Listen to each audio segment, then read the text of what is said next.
You walk into the grocery store, pick up a loaf of bread or a bag of rice for your family dinner, and think, okay, it's still affordable. But right now there's a real chance those crops only grew because of fertilizer. And because of shortages and wars, fertilizer prices jumped 18% last year. That means your weekly food bill could easily go up 10 to 20% this year if nothing changes. One bad planting season and the cheap food you rely on disappears. That's not a movie plot, that's happening right now in 2026. So how is real fertilizer supposed to work? It's actually pretty simple but expensive. There are three main types.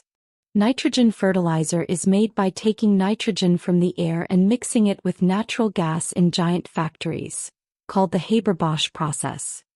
Phosphate comes from digging special rocks out of the ground.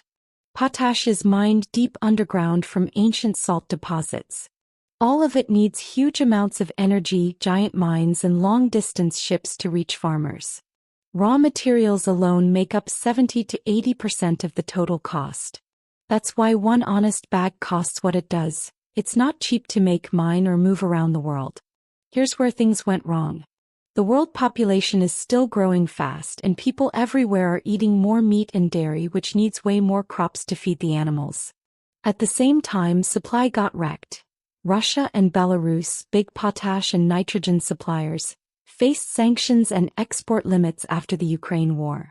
China, which normally sends out 8 to 10 million tons of phosphate every year, only exported just over 5 million tons in 2025 and is now banning even more types because of new Middle East shipping problems and domestic needs. Natural gas prices, key for nitrogen, stayed high in some places and production shortfalls hit Europe hard. Result: fertilizer prices jumped 18% across the board in 2025. For American corn farmers, fertilizer now costs about $166 per acre in 2026. That's 5.3% higher than last year. Global fertilizer use had already dropped to around 188 to 196 million metric tons in recent tight years before rebounding a bit. But supply is still not keeping up. High demand plus low supply equals empty shelves and crazy price spikes exactly when farmers need to plant for 2026 harvests. When prices go crazy and farmers are desperate, the criminals step in. Here's exactly how they do it. They steal subsidized fertilizer from government programs, the cheap bags meant for poor farmers, mix it with dirt, sand, or cheap fillers to stretch it, add colored pigments to make it look real, then repackage it in fake branded bags using sewing machines. They slap on copied labels and sell it cheap on the black market. Real examples from the last few months. In March 2026, police in Kakamega, Kenya arrested 8 people in one raid. They found 2 trucks full of stolen and adulterated bags, cement pigments, empty branded bags, and sewing machines. The gang was diverting government-subsidized fertilizer and selling the fake version to farmers. In Malawi, 2 men were caught stealing 31 bags of urea worth over $5 million, millions in local money, from an official selling point just days after it arrived. In another Kenyan case, detectives recovered more than 7,354 stolen government bags that were being repackaged and sold illegally.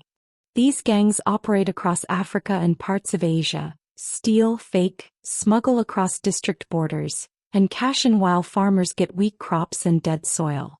So why don't the big stores or governments just stop it? The ugly truth is profit and politics. Big fertilizer companies, especially in Russia, China, and the big mines, make huge money when prices stay high.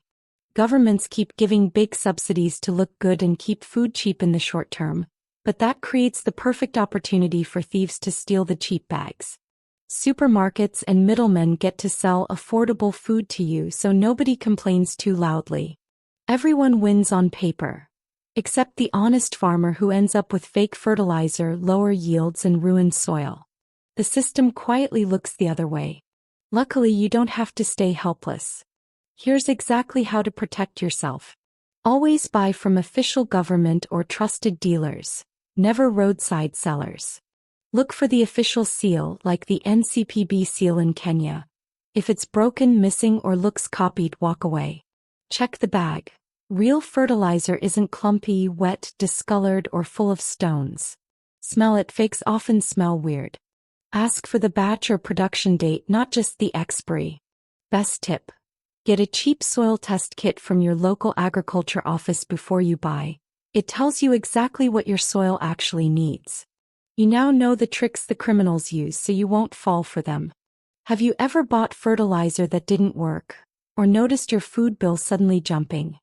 Drop it in the comments. I read every single one. If this video opened your eyes, smash that like button, subscribe, and share it with one farmer friend so we can all stay ahead of the crisis. See you in the next one.